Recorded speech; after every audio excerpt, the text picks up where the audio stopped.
Este programa tem o patrocínio de Nutri.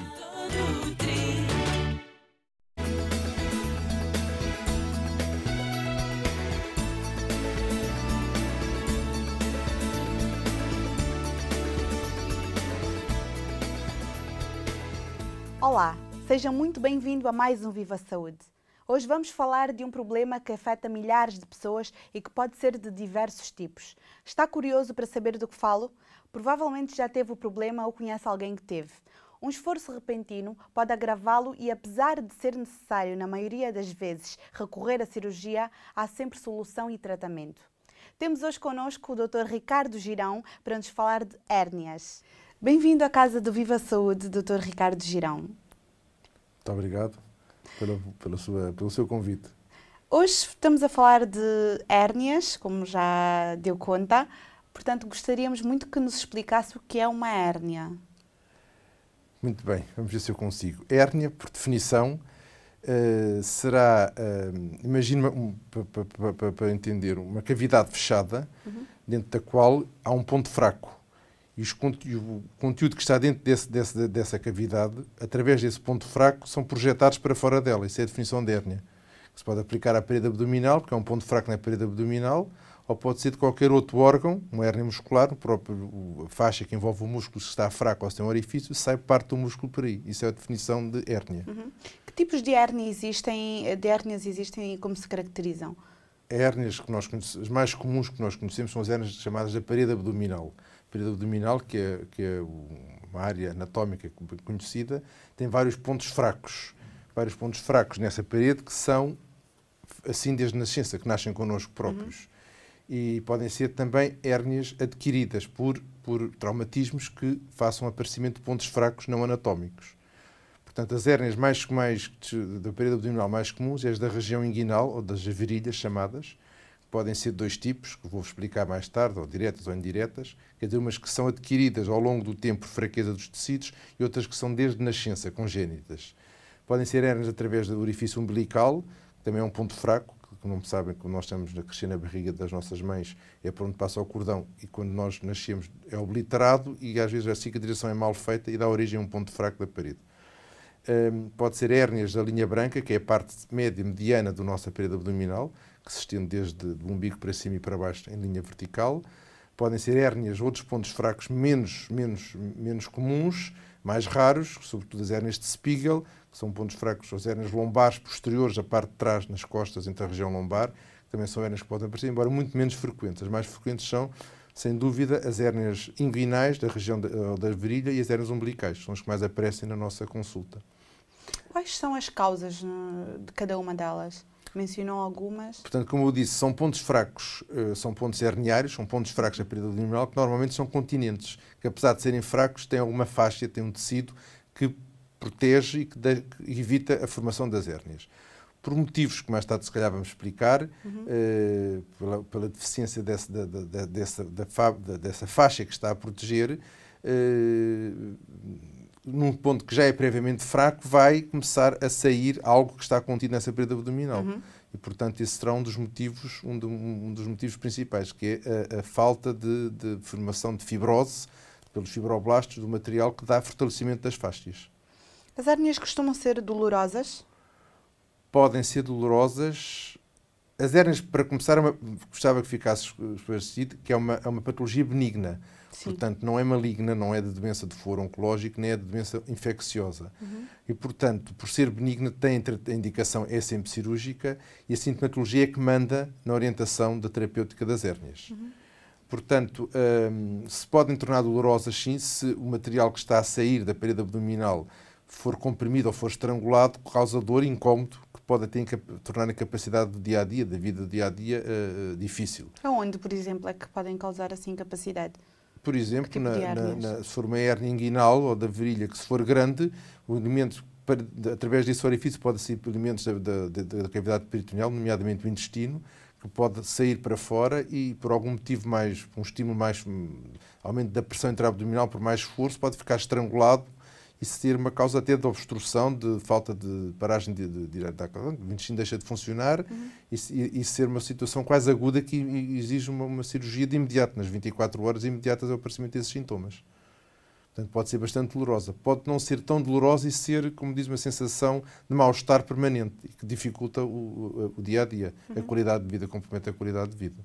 Pode causar também náuseas e vômitos? Se estiver associado a uma oclusão intestinal ou a dificuldade da passagem dos alimentos que estão dentro do intestino por causa desse estrangulamento ou por causa desse aperto, pode causar náuseas porque acumula-se dentro do estômago e por má drenagem devido a essa paragem, acumula-se gases e conteúdo alimentar que provocam mal-estar.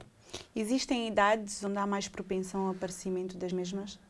Conforme o tipo de hérnias, sim. As hérnias adquiridas são aquelas que nós nascemos com essas, nomeadamente, por exemplo, nos rapazes na idade jovem, infantil mesmo, que aparecem com hérnias da virilha, são, vamos explicar, quando nós estamos a crescer, outra vez dentro da barriga da nossa mãe, os rapazes, os testículos formam-se junto aos rins e vão descendo ao longo, dentro do corpo do bebê, e vão descendo até ocupar o lugar deles definitivo, que normalmente que é dentro do escroto, dentro de onde costumam estar os testículos.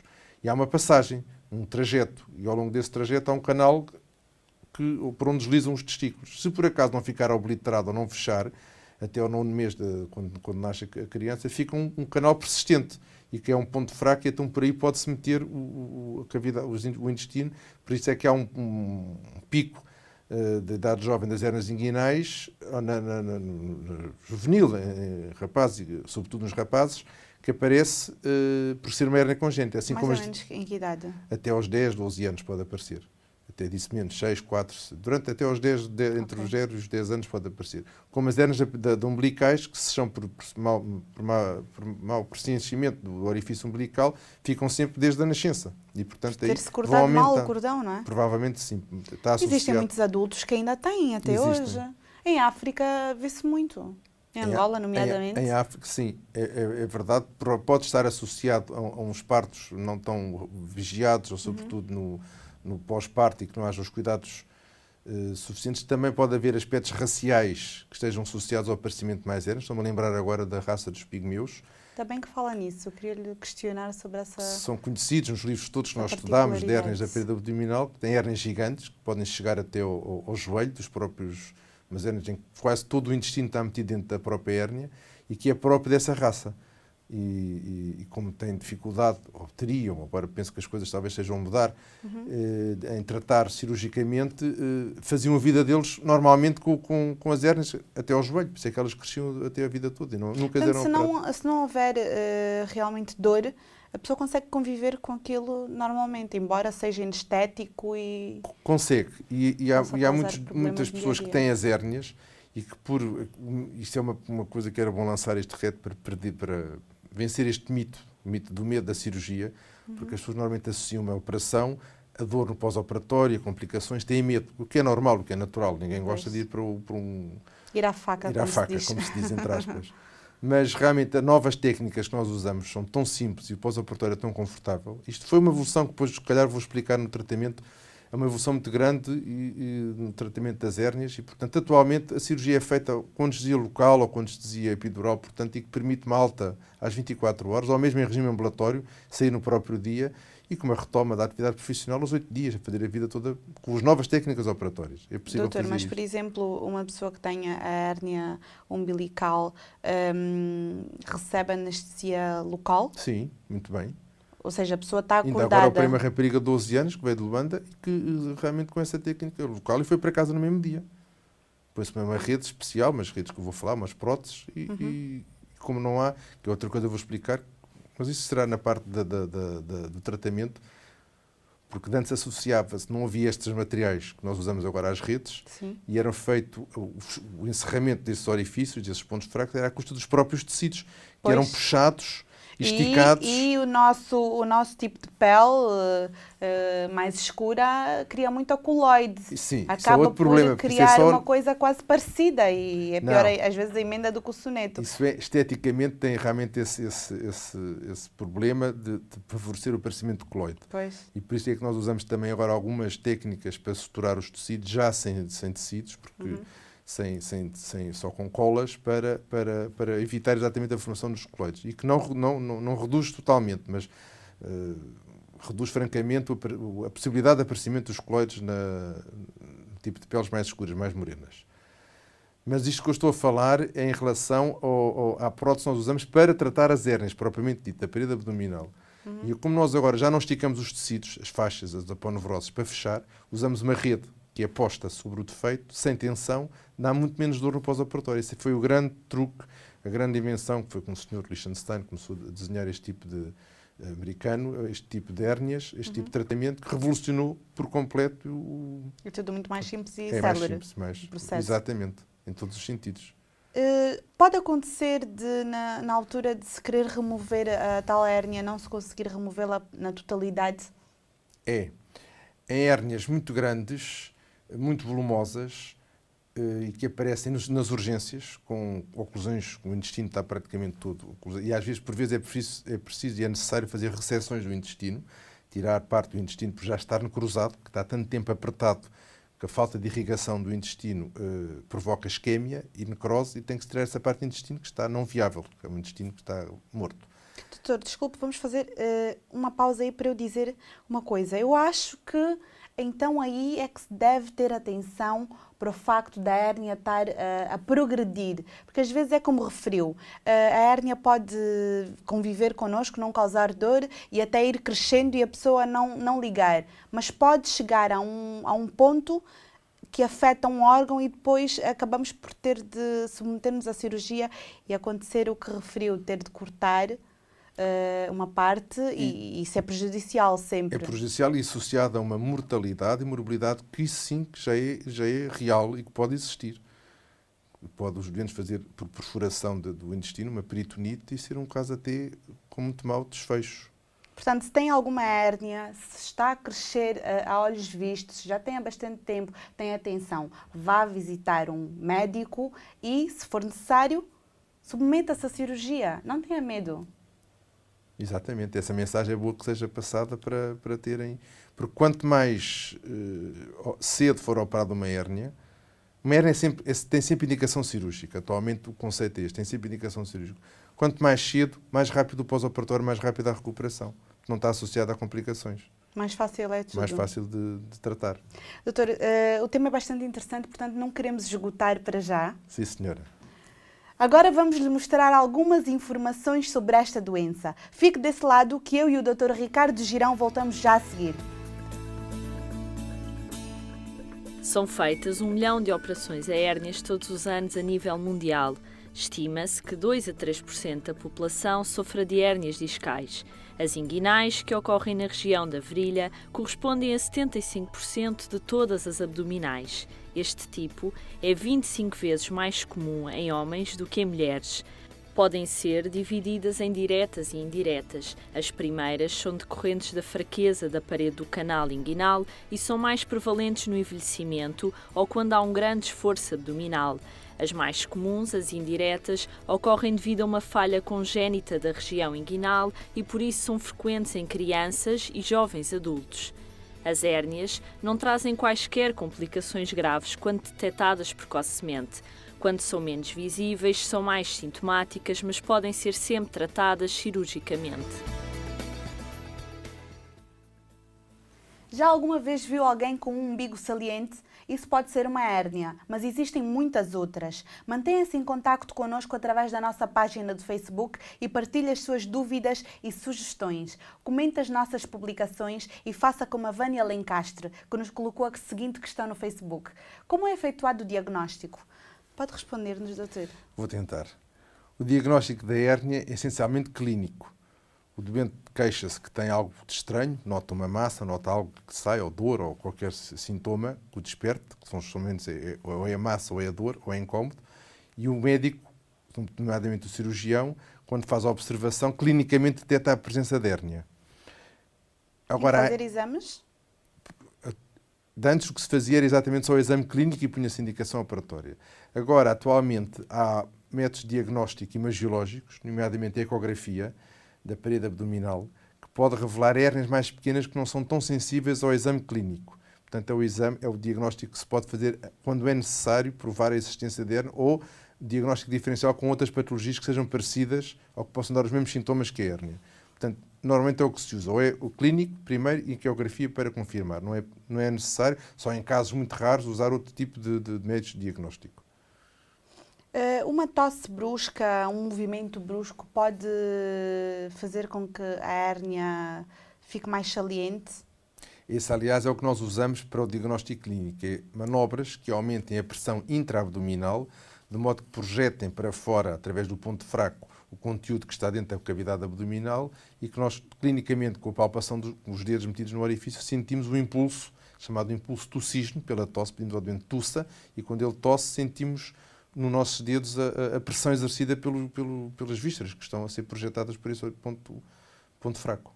Então, uma pessoa com uma hérnia, a partir dependendo, claro, mas, por exemplo, se for na área abdominal, não pode praticar sequer exercício físico porque é um esforço.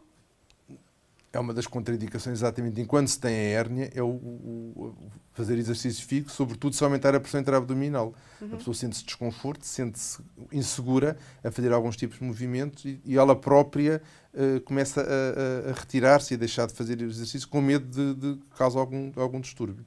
São conhecidos fatores de risco no caso de hérnias abdominais, por exemplo? São, nomeado isto que já está aprovado, um que é conhecido que é o tabagismo, o tabaco. Não só pela tosse crónica que pode despertar nas doenças pulmonares crónicas e aumentar por cada acesso de tosse o aumento da pressão intra-abdominal, mas o próprio tabaco de nicotina é conhecido que pode provocar um fenómeno que nós chamamos de enfisema subcutâneo, em que enfraquece, há bocado falei nisso, umas células que nós temos no nosso organismo, que são os fibroblastos, que produzem fibrose, colagênio, e que fortalecem essas fibras, são dois tipos de colagênio, tem 1 e tipo 2, tem a função de fortalecer os tecidos, dar mais suporte. E quando há a nicotina, quando há os efeitos do tabaco, podem diminuir a produção do colagênio tipo 2 dos fibroblastos e enfraquecer os tecidos e por isso serem mais suscetíveis ao aparecimento de hérnias. Também qualquer doença que aumente a pressão intra-abdominal, como eu já falei da doença pulmonar crónica através da tosse, os homens com a prostatismo, ou que sejam doenças da próstata, têm que fazer mais força da parede abdominal para poderem ir à casa de banho, provocando aumentos sucessivos de pressão intra-abdominal, facilitam ou tornam mais evidente o aparecimento de hérnias da parede abdominal. Há bocado falou-nos do estrangulamento da hérnia. De que se trata exatamente isso? E como é que pode ocorrer? Ora, através do ponto fraco da hérnia, são projetados ou saem para fora da parede abdominal. Imagine o conteúdo, o intestino, que é um órgão móvel que nós temos dentro da nossa cavidade, que é facilmente projetado para fora. E sai através de um orifício o próprio órgão e os vasos que alimentam, as artérias e as veias que alimentam esse órgão. Se é de tal maneira apertado o orifício em relação à quantidade de material que é prolapsado, ele fica apertado, deixa de haver circulação de sangue e dá-se a necrose, por isquémia. Chama-se necrose. Necrose, por isquémia, por falta de irrigação sanguínea. E o descanso pode contribuir para a diminuição da hérnia? O descanso propriamente, o descanso faz bem a toda a gente, propriamente não. Agora, o que nós chamamos prolongado, a falta de exercício físico ou falta de exercer o tónus muscular por própria hipotonia, por própria atrofia dos músculos, pode favorecer o aparecimento de hérnias da parede abdominal, por isso é que nós conhecemos as pessoas que trabalham muito tempo sentadas, que exercem pouco exercício físico, que são mais predisponentes ao aparecimento de hérnias. Isso é muito importante. É, o exercício físico, além de fazer bem a tudo, faz bem ao corpo, faz bem à cabeça e também às paredes abdominal, que fortalece. E a cirurgia é a única espécie de tratamento para a hérnia? Até à atualidade, tratamento cirúrgico é tratamento de eleição para as hérnias da parede abdominal e que deve sempre ser efetuado. Mesmo que a hérnia seja assintomática, deve-se programar na cabeça das pessoas, não de modo urgente, não emergente, mas começar a programar que têm que ser tratados da hérnia que são portadores da parede abdominal. Ao contrário de outras saliências no nosso corpo que vão lá com uma massagem, que vão lá com acupuntura, a hérnia é apenas a hérnia é só cirurgia. Antes, tempos atrás, nos tempos dos nossos avós, havia um tratamento que se usava muito e que nós, se calhar, podemos lembrar até em casos familiares, de nossos avós ou familiares dessa geração, usavam o que nós chamamos umas fundas, que eram uma espécie de uns cintos, de um material para apertar e que eram feitos, até se faziam nas aldeias, passavam os fundilheiros, Umas pessoas que tiravam as medidas e fabricavam-nas em couro e com umas almofadas para proteger, realmente as hérnias inguinais que as reduziam, as pessoas reduziam-nas deitadas, punham aquele cinto e andavam um dia inteiro com o cinto. Muitas vezes esse tratamento, mas isso deixou de existir, realmente é uma coisa associada depois a úlceras da pele e feridas da pele. E o que é que acha disso? Acho que é uma coisa que já está completamente em desuso. Graças a Deus que já não se vê, essa profissão desapareceu. Os homens que faziam essas fundas já não vão às nossas feiras que nós temos pelo país fora, deixou de existir. E o tratamento é essencialmente cirúrgico. Como é que um paciente consegue viver com as dores posteriores à operação? Bem, isto agora temos que fazer então uma introdução ao tratamento das hérnias da parede abdominal, se não se importa. Claro. Nós, como eu falei há bocado, havia o tratamento das fundas, depois começámos a passar no princípio do século, já no século XIX, foi um senhor italiano que fez o primeiro tratamento cirúrgico, o senhor Bassini, e que a partir desse tratamento é que todos os tratamentos atuais derivaram, em que ele, à custa dos próprios tecidos, a própria tal faixa que eu falei, que é uma faixa muito importante, puxava e suturava outros ligamentos e fazia tensão dos tecidos para colmatar, para tapar o defeito, vamos lá, entre aspas, tapar o defeito herniário. Só que isto estava associado a muitas recidivas. Podiam chegar até aos 40%. Porquê? Porque os tecidos do nosso corpo não estavam a ser esticados para tapar um defeito, ficavam sob tensão, rasgavam, é o mesmo que rasgavam em cima, onde eram puxados por estiramento e voltavam a aparecer as hérnias. Havia um grande recidiva. Encurtando agora a história do tratamento, que este tratamento das hérnias nós já descrevemos desde os tempos dos egípcios, já há papiros que revelam tratamentos no tempo da Grécia Antiga para as hérnias inguinais, porque isto é uma patologia mais comum que aparece nos serviços de cirurgia e que mais população ativa leva a ser operado, tratado e perder dias de trabalho. É as hérnias da parede abdominal, não só em Portugal, mas no mundo inteiro, em que nos 5 continentes é a patologia que mais concorre para os serviços de cirurgia e que tem impacto socioeconómico maior, porque quanto maior for o tratamento, quanto maior o internamento, multiplicado por milhões de habitantes, mexe com o orçamento geral de qualquer país. E quanto mais tempo tiver de baixa antes de retomar a atividade profissional, isso custa muito dinheiro a todos nós. Por isso, ao longo disto tudo, desde o século XX todo, várias técnicas operatórias foram descritas, até que atualmente foi o Bassini, depois passou para o Acvei, chegámos a uma técnica que foi, em vez de usarmos os tecidos do próprio organismo serem suturados a outras estruturas mais fortes para fortalecer, deixávamos estar e punhamos em cima do defeito uma prótese de material para, sem tensão, fazer o papel da faixa que estava ausente. E então, a partir dos anos 70, começou a haver um grande impacto na tecnologia, formar novos materiais cada vez mais resistentes, que fizessem menor reação por causa da tal dor que me estava a falar, até que na atualidade nós usamos material... Estou a perceber onde é que queres chegar, já não há dor. Exatamente, para obviar não só que conseguimos fazer um tempo operatório mais rápido possível, com menor internamento hospitalar, porque é economicamente mais viável para o país, para as pessoas também, porque isso também importa, mas também que tenha uma retoma da atividade profissional, que ao fim de 8, 10 dias consigam já estar a trabalhar sem qualquer problema, qualquer tipo de profissão. E por isso foram escolhidos materiais, foram várias companhias envolvidas neste projeto, que isto é uma coisa que envolve milhares, milhões de próteses, o material ideal. E que isto, tudo é mutável, tudo é mutante, tudo pode ser, mas atualmente nós usamos material que já não é nem sequer suturado aos tecidos, é posto apenas com cola, um adesivo especial, que em contacto o corpo no local certo é colocado, desenvolve com o calor e com a umidade, adere aos tecidos todos sem ser qualquer tipo de sutura, para não provocar a tal dor que me fala, que está descrito em alguns doentes, que já são tratados, e que não sentem dor impotente, mas sentem um incómodo, que nós chamamos, os ingleses chamam mesdinia, que é uma sensação de algo estranho que está naquele ponto fraco. Já não é hérnia, mas sentem qualquer coisa estranha. Para obviar... dizer a dor fantasma. Dor fantasma. Como obviar isso, usamos uma prótese agora que é adesiva nos próprios tecidos e fica completamente... E não há nenhuma contraindicação no uso dessa rede? Não. É usada, penso que no futuro vai ser usada mundialmente, como está a ser, e depois de ser disseminada a técnica. Ainda bem que toca nesse ponto. Todos os países têm acesso a esse tipo de tratamento, a esse tipo de cirurgia? Tem, e nomeadamente está aprovado que isto são estudos feitos. Nós próprios fizemos em Portugal um estudo que foi aceito na Comunidade Europeia, em que se provou que o uso das próteses é top, que é a chave, chamado o gold standard, entre aspas, para o tratamento das hérnias abdominais. Sempre prótese.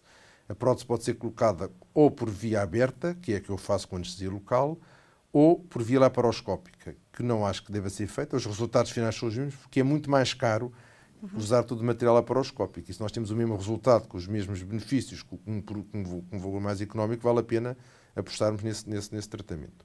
Isso ficou provado e portanto, tem que ser usado e deve ser usado no mundo inteiro o tipo de prótese que está a acontecer na realidade. Quer em África, quer na América, quer na Europa, quer na Ásia, onde for. E como é efetuado o controlo da hérnia enquanto o paciente não é operado? Há pontos anatómicos que têm que ser muito respeitados. A cirurgia e o tratamento das hérnias é uma cirurgia por planos anatómicos que têm que ser muito respeitados para não causar dor, em que têm que ser reconhecidos durante esse ato cirúrgico e colocada a prótese no plano certo. E a partir daí tudo resulta bem.